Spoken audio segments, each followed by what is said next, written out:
Hey everyone, it's Mandy and I'm here to do my August wrap up. So this month I was able to get through 5 books, 2 of which were audiobooks, so I don't have the physical copies in front of me. Normally I will get the physical copy even if I have the audiobook, just because I like to be able to go back for reference and I just like to have it on my bookshelf, but one of them hasn't gotten here in the mail yet and the other one I haven't ordered. So the first book that I went through, and this is actually the second time I've read it. I'm a huge fan of this author, and it's just a really quick, easy read. It's called Time Out for Parents. It's by Cheri Huber, and Cheri Huber is one of the most amazing authors I have ever found. She has this ability to go through some of the most intense psychological issues that we have as just human beings and lay it out in the most simplistic way. She is Buddhist, and although a lot of her books refer to her in that way, they are not necessarily considered Buddhist books, as in they're not preaching Buddhism. They are just really good, common sense, very practical books that help in almost every aspect of life. I do have a huge review coming on one of her other books, but this was one I repeated, and if you are a parent, or even if you plan to be a parent, this is invaluable information to have. It's really easy read. She does very adorable drawings in some of her pages, and it's all very childlike, which kind of plays into the theme of what her books are. So if you're interested, I would definitely pick up any of her books. This one in particular, if you're a parent, it's just a golden gem to have.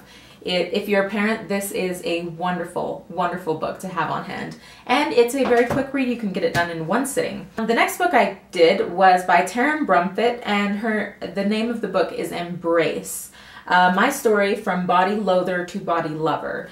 This body image is something I've struggled with nearly my entire life, and I don't really know any girls who don't struggle with it as well. So if you find that you run into that problem in your own life, this is just a beautiful read. It's a lot of short stories that she put together of her life getting to the point where she was able to really accept herself in every aspect. Her writing is so down to earth, and it feels like you're sitting with her and she's just telling you the story.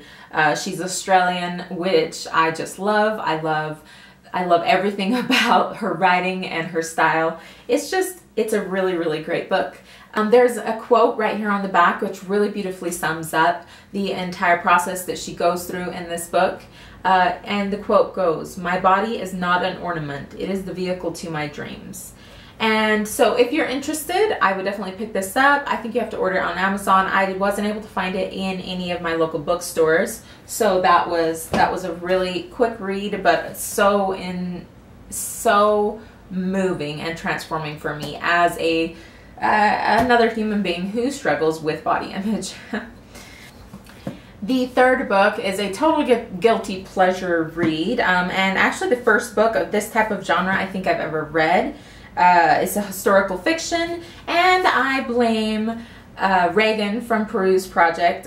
She had just finished reading Alexander and Tatiana, which is the second book in this series. I decided to give it a go. The name is The Bronze Horseman by Paulina Simons. It was an intense, extremely intense read. I'm very glad that I read it, and I'm excited to read the next 2 books, but it was just awfully intense. I don't know how else to describe it. I've never read something that was a fiction that was so very dreadful. The protagonist in this, she just goes through some of the most intense situations that I think I've ever read about in a fiction by far. Now, this is set in World War II in Russia, and just that in and of itself helps you realize how intense the storyline is. And it is a very long read. I finished it in about a week, which is pretty good for me because I don't have an insane amount of time to put into these kinds to put into reading, especially if it's not an audio book. But I pushed through it and I'm very excited to read the next one, so I will keep you posted on that one. The next two books are audiobooks, so I will put them up here and show you. I actually have them on my phone, so I will just pull it up here.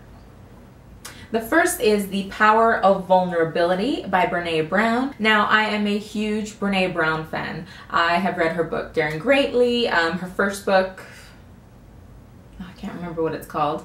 I'll have to look it up, and I will link it down below as well. Her work is so authentic and speaks so loudly to my soul. I cannot put any of her books down.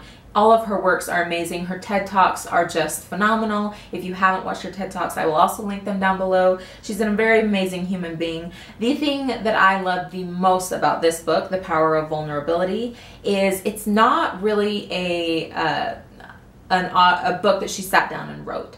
It is actually a compilation of a conference that she did, spread over several days. So they are recordings, back-to-back recordings of 3-hour sessions or hour or 2-hour long sessions that she did for several days in a row in this conference. And the most amazing thing about this particular audiobook is that out of all the books that I've read and all the talks that I've watched of hers, this is the perfect summed up, abridged version of everything that she's ever researched. She has some things in this recording that I never found in any of her other works as well. So it's just, if you have not been introduced to any of Brené Brown's work, I would definitely suggest going for this first. It is a very short listen. I think it's only 6.5 hours long, which compared to some of her other books is one of the shorter ones, but it perfectly sums up all of the work that she's done up to this point. I have a full review of this book coming up soon, so keep an eye out for that. I'm not going to cover a whole lot more information because it will all be covered in that. The last book is one that I listened to on a drive over the weekend. It's a very, very quick read. I think it's a quick listen. I think it's less than 4 hours, and it's called The Wonder of Boys by Michael Gurain. If you have sons, this book is, for the amount of time it takes, just insanely informational. It is packed with so many statistics and scientific research done on how the male brain works, and in comparison to, you know, the world, and how the world fits into that in some areas and doesn't fit into that in other areas, and how you can best bring up or establish a relationship with a male that works best with the way that they function.